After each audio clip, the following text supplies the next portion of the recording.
بسم اللہ الرحمن الرحیم۔ اللہ کے نام سے شروع کرتا ہوں جو بہت ہی مہربان ہمیشہ رحم فرمانے والا ہے۔ سورہ النساء آیت نمبر 88۔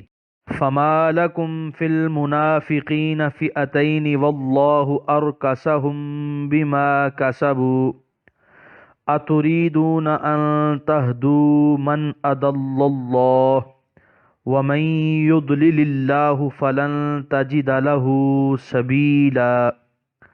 ترجمہ: سو کیا ہو گیا ہے تمہیں کہ منافقوں کے بارے میں تم دو گروہ بن گئے ہو، حالانکہ اللہ تعالیٰ نے اوندھا کر دیا ہے انہیں بوجہ ان کرتوتوں کے جو انہوں نے کیے۔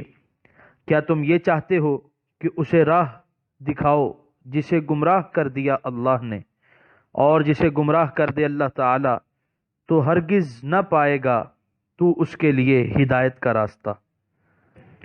سورہ النساء آیت نمبر 88 کی تفسیر۔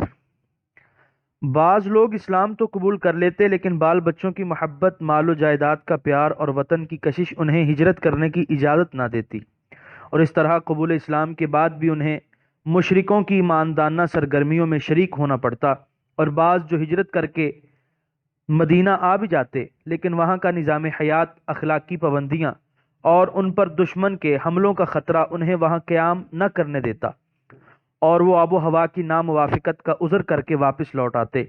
اس قسم کے لوگوں کے متعلق مسلمانوں کی آراء مختلف تھیں، بعض انہیں مسلمان اور دوسرے انہیں خارج از اسلام خیال کرتے۔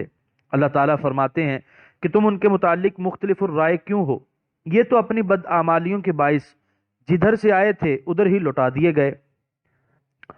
ارکس اور انکس دونوں ہم معنی ہیں۔ کسائی کہتے ہیں الرقص والنقص قلب الشیء علی رأسہ والمرکوس المنکوس، القرطبی۔ رقص اور نقص دونوں کا معنی کسی چیز کو سر کے بل اوندھا گرا دینا ہے۔ ارکس کا یہ لفظ یہاں کتنا موزوں ہے۔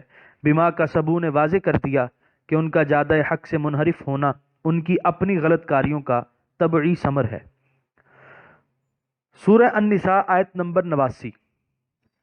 وَدُّوا لَوْ تَكْفُرُونَ كَمَا كَفَرُوا فَتَكُونُونَ سَوَاءً فَلَا تَتَّخِذُوا مِنْهُمْ أَوْلِيَاءَ حَتَّى يُهَاجِرُوا فِي سَبِيلِ اللَّهِ فَإِن تَوَلَّوْا فَخُذُوهُمْ وَاقْتُلُوهُمْ حَيْثُ وَجَدتُّمُوهُمْ وَلَا تَتَّخِذُوا مِنْهُمْ وَلِيًّا وَلَا نَصِيرًا۔ ترجمہ: وہ دوست رکھتے ہیں اگر تم بھی کفر کرنے لگو جیسے انہوں نے کفر کیا، تاکہ تم سب یکساں ہو جاؤ، پس نہ بناؤ تم ان سے اپنے دوست یہاں تک کہ وہ ہجرت کریں اللہ کی راہ میں، پس اگر وہ ہجرت سے منہ موڑیں تو پکڑ لو انہیں اور قتل کرو انہیں جہاں کہیں پاؤ ان کو، اور نہ بناؤ ان سے کسی کو اپنا دوست اور نہ مددگار۔ سورہ النساء آیت نمبر 89 کی تفسیر۔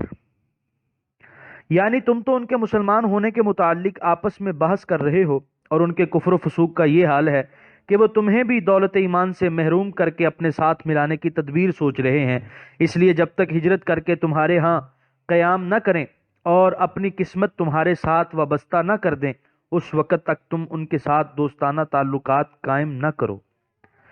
سورہ النساء آیت نمبر 90۔ إِلَّا الَّذِينَ يَصِلُونَ إِلَىٰ قَوْمٍ بَيْنَكُمْ وَبَيْنَهُم مِّيثَاقٌ أَوْ جَاءُوكُمْ حَصِرَتْ صُدُورُهُمْ أَن يُقَاتِلُوكُمْ أَوْ يُقَاتِلُوا قَوْمَهُمْ وَلَوْ شَاءَ اللَّهُ لَسَلَّطَهُمْ عَلَيْكُمْ فَلَقَاتَلُوكُمْ فَإِنِ اعْتَزَلُوكُمْ فَلَمْ يُقَاتِلُوكُمْ وَأَلْقَوْا إِلَيْكُمُ السَّلَمَ فَمَا جَعَلَ اللَّهُ لَكُمْ عَلَيْهِمْ سَبِيلًا۔ ترجمہ: مگر ان کو قتل نہ کرو جو تعلق رکھتے ہیں اس قوم سے کہ تمہارے درمیان اور ان کے درمیان معاہدہ ہے، یا آ گئے ہوں تمہارے پاس اس حال میں کہ تنگ ہو چکے ہوں ان کے سینے کہ جنگ کریں تم سے یا جنگ کریں اپنی قوم سے، اور اگر چاہتا اللہ تعالیٰ تو مسلط کر دیتا انہیں تم پر، تو وہ ضرور لڑتے تم سے، پھر اگر وہ کنارہ کر لیں تم سے اور نہ جنگ کریں تمہارے ساتھ اور بھیجیں تمہاری طرف صلح کا پیغام، تو نہیں بنائی اللہ تعالیٰ نے تمہارے لیے ان پر زیادتی کرنے کی راہ۔ سورہ النساء آیت نمبر 90 کے پہلے حصے کی تفسیر۔ یہ لوگ جو تمہارے ان دشمنوں سے جا ملے ہیں جن کے ساتھ تمہاری جنگ شروع ہے، تو ان کو مت جانے دو، جہاں ملے قتل کر ڈالو۔ لیکن اگر وہ کسی ایسے قبیلے کی پناہ اختیار کر لیں جن کے ساتھ تمہارا معاہدہ ہو چکا ہے، تو پھر انہیں کچھ نہ کہو، اور اگر وہ تمہارے پاس حاضر ہو کر یقین دلا دیں کہ نہ وہ تمہارے ساتھ جنگ کریں گے اور نہ تمہارے معاون بن کر اپنی قوم کے خلاف لڑیں گے، تو بھی ان سے تعرض نہ کرو۔ اس آیت سے صاف واضح ہو گیا کہ آیت سابقہ میں ان کے قتل کرنے کا حکم صرف اس وقت ہے جب وہ ہمارے خلاف لڑ رہے ہوں، اور جب وہ جنگ سے باز آ جائیں تو اس وقت حکم یہ ہے کہ تم بھی ان کے قتل سے ہاتھ روک لو۔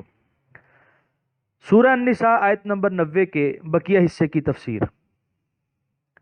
تو نہیں بنائی اللہ تعالیٰ نے تمہارے لیے ان پر زیادتی کرنے کی راہ۔ اس آیت نے مزید وضاحت کر دی کہ قابل گردن زدنی وہی لوگ ہیں جو مسلمانوں کے ساتھ جنگ کرنے کے لیے آمادہ ہوں۔ سورہ النساء آیت نمبر 91۔ سَتَجِدُونَ آخَرِينَ يُرِيدُونَ أَن يَأْمَنُوكُمْ وَيَأْمَنُوا قَوْمَهُمْ كُلَّمَا رُدُّوا إِلَى الْفِتْنَةِ أُرْكِسُوا فِيهَا فَإِن لَّمْ يَعْتَزِلُوكُمْ وَيُلْقُوا إِلَيْكُمُ السَّلَامَ وَيَكُفُّوا أَيْدِيَهُمْ فَخُذُوهُمْ وَاقْتُلُوهُمْ حَيْثُ ثَقِفْتُمُوهُمْ وَأُولَئِكُمْ جَعَلْنَا لَكُمْ عَلَيْهِمْ سُلْطَانًا مُبِينًا۔ ترجمہ: تم پاؤ گے چند اور لوگ جو چاہتے ہیں کہ امن میں رہیں تم سے بھی اور امن میں رہیں اپنی قوم سے، لیکن جب کبھی پھیرے جاتے ہیں فتنے کی طرف تو منہ کے بل گر پڑتے ہیں اس میں۔ سو اگر نہ کنارہ کریں تم سے یا نہ بھیجیں تمہاری طرف صلح کا پیغام اور نہ روک لیں اپنے ہاتھ، تو پکڑ لو انہیں اور قتل کرو انہیں جہاں تم پاؤ انہیں، اور یہی لوگ ہیں کہ دیا ہے ہم نے تمہیں ان پر کھلا اختیار۔ سورہ النساء آیت نمبر 91 کے پہلے حصے کی تفسیر۔ یعنی غیر جانبداری کے ان بلند بانگ دعووں کے باوجود جب کبھی موقع ملے اور ان کی قوم انہیں مسلمانوں پر حملہ کرنے کے لیے کہے، تو پھر انہیں اپنی غیر جانبداری کا خیال نہیں رہتا اور فوراً مسلح ہو کر کفار کی صفوں میں آ کھڑے ہوتے ہیں۔ سورہ النساء آیت نمبر 91 کے بقیہ حصے کی تفسیر۔